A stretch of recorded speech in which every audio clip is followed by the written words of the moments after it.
बिस्मिल्लाहिर्रहमानिर्रहीम। अस्सलामु अलैकुम दोस्तों। तो आज हम मुंतखब हदीस की 6 सिफ़ात यानी ये हमसे क्या चाहती हैं मैं आपको ये बताना चाहूँगा। सबसे पहले ईमान है, दूसरी नमाज, तीसरा इल्म और ज़िक्र, चौथा इकराम मुस्लिम, पाँचवा इखलास नियत, छठा दावत व तबलीग। इन 6 की 6 चीज़ों का मैं आपको बताऊँगा कि हमसे ये चीज़ें क्या चाहती हैं। सबसे पहले हम ईमान यानी कलिमा तैयबा का बताते हैं कि कलिमा तैयबा हमसे क्या चाहता है।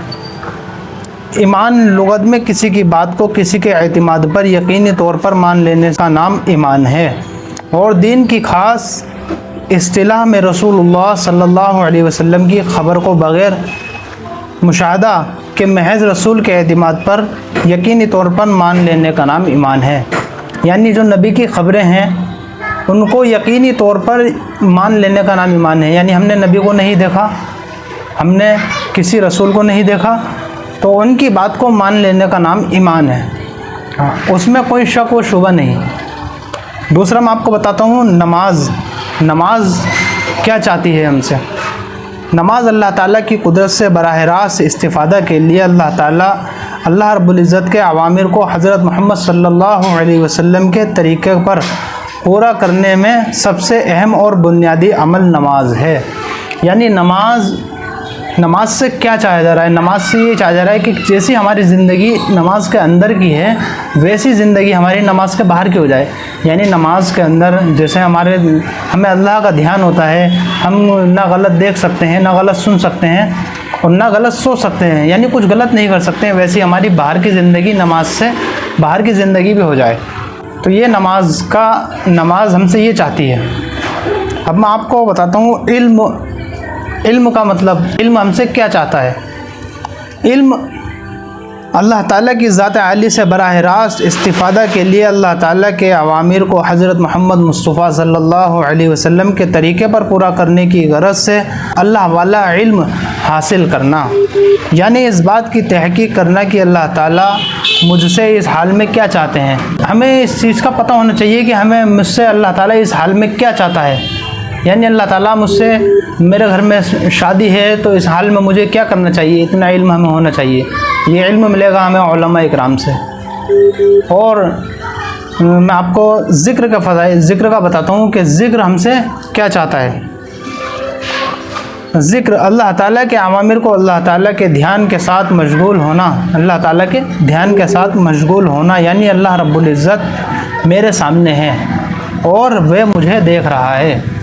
यानी ज़िक्र करते हुए हमें ये सोचना है कि अल्लाह ताला मेरे सामने है और अल्लाह मुझे देख रहा है। यानी पूरा ध्यान हमारा अल्लाह रब्बुल इज़्ज़त पर होना चाहिए। चौथा है इकराम मुस्लिम। इकराम मुस्लिम से क्या चाहा जाता है। इकराम मुस्लिम से क्या चाहा जा रहा है ये मैं आपको बताता हूँ। बंदों के मुताल्लिक़ अल्लाह ताला के अवामिर को रसूलुल्लाह सल्लल्लाहु अलैहि वसल्लम के तरीक़े की पाबंदी के साथ पूरा करना और उसमें मुसलमानों की नौइयत का लिहाज करना। यानी इकराम मुस्लिम से ये चाहा जाता है कि हम इकराम करने वाले बन जाएं, यानी बड़ों की इज़्ज़त, छोटों पर शफ़क़त, उलमाए दीन की कदर करने वाले बन जाएं। ये इकराम मुस्लिम से चाहा जाता है। अब मैं आपको बताता हूँ इखलास नियत से क्या चाहा जा रहा है। इखलास नियत से ये चाहा जाता है कि अल्लाह ताला के अवामिर को महज अल्लाह ताला की रज़ाबंदी के लिए पूरा करना। यानी जो भी हम काम करें उसमें अल्लाह की रज़ा क्या है, ये इखलास नियत है। यानी हर हाल में हमें अल्लाह की रज़ा देखनी है कि अल्लाह कैसे खुश होगा मुझसे। अब है दावत और तबलीग। दावत और तबलीग का मैं आपको बताता हूँ। दावत और तबलीग से क्या चाहा जाता है। अपने यकीन व अमल को दुरुस्त करने और सारे इंसानों को सही यकीन व अमल पर लाने के लिए रसूलुल्लाह सल्लल्लाहु अलैहि वसल्लम वाले मेहनत के तरीक़े को सारे आलम में ज़िंदा करने की कोशिश करना। यह है दावत तबलीग। यानी जितने भी नबी आए सब ने दावत दी है और हमारे नबी मोहम्मद सल्लल्लाहु अलैहि वसल्लम ने क़यामत तक के इंसान के बारे में सोचा है कि वो कैसे जहन्नम से बच जाए, जन्नत में जाने वाला बन जाए। यही इन 6 सिफ़ातों का मतलब मैंने आपको बता दिया है। ईमान का भी बता दिया, नमाज का भी बता दिया, इल्म और ज़िक्र का भी बता दिया, इकराम मुस्लिम का भी बता दिया, इखलास नियत का भी बता दिया और दावत और तबलीग का भी बता दिया। तो ये 6 सिफ़ात हमसे क्या चाह रही हैं। उम्मीद करता हूँ आप लोगों को वीडियो बहुत पसंद आई होगी।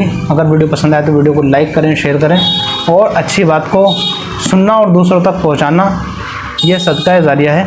आप लोग सदका जारिया समझकर इस वीडियो को ज़्यादा से ज़्यादा शेयर करें। अस्सलाम वालेकुम।